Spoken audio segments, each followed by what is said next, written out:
2002, Namco developed and released Soul Calibur 2, which was the sequel to the original Soul Calibur released in 1998, which was considered to be one of the greatest fighting-themed video games ever conceived. With Soul Calibur 2, one of the characters conceived for the game was Necrid. The character divided much of the gaming community when he had the chance to play with the character and see the dynamics of the playstyle that the character had as well.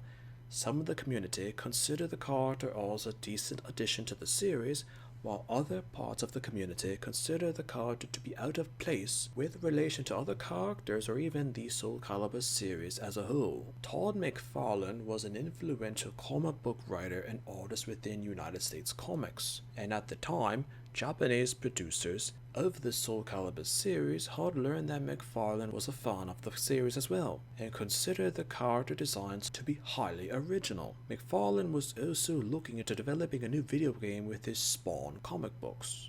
Through an arrangement with Namco, McFarlane would help to release a series of toys based on Soul Calibur 2 characters. Namco officials also proposed to McFarlane about designing a new character for console versions of the game, as the original version of Soul Calibur 2 was released in the arcades. McFarlane accepted the request because it gave him an opportunity to create a toy based on what later became the character of Necrid.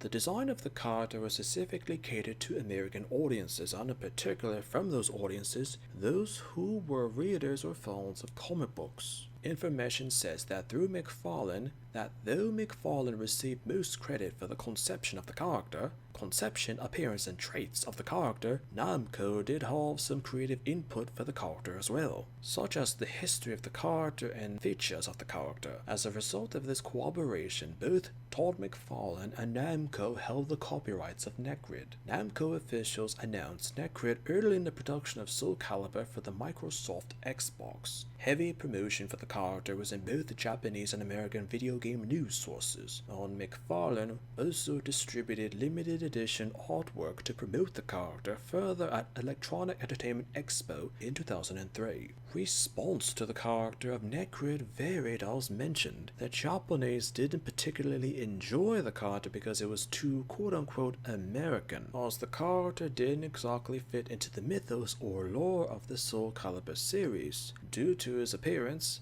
being that of bald, green, and humanoid, with bones protruding out of different areas of his body, as well as a large red jewel embedded within his chest, was also considered an annoyance. His height of 196 centimeters is also the second tallest character in all Soul Calibur games whose height is known. American critics also commented at the time about the character that seemed a little bit too much like a promotional stunt for the game, and that the fighting mechanics of Necrid were unbalanced, and not everyone who played the character would like it.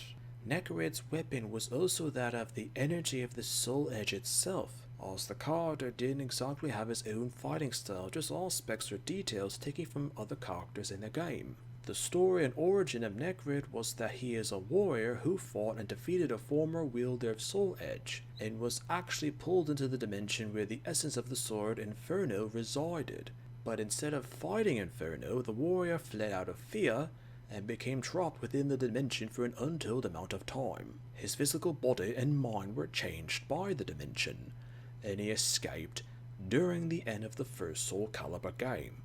But he quickly discovered that without the dimension's energies, he experienced intense pain and would eventually die. Through events, he helped defeat the resurrected Inferno in Soul Calibur 2. His memories and sanity were restored by the final battle. Necrid closed the entrance to the dimension, trapping himself within. The main reason why Necrid has only ever been mentioned or depicted in Soul Calibur 2, that single game, was because of the legal copyright issues as mentioned. It's now known that due to the mixed reaction and reception to the character, any further uses for Necrid or plans for the character were abandoned. Toy sales for the Soul Calibur series at the time were also mixed, as many gamers just wanted to buy the game and play it, rather than spend extra money on related merchandise. Even if they were interested in using the character again, the legality of Necrid meant that the character would never be used again due to the specific issues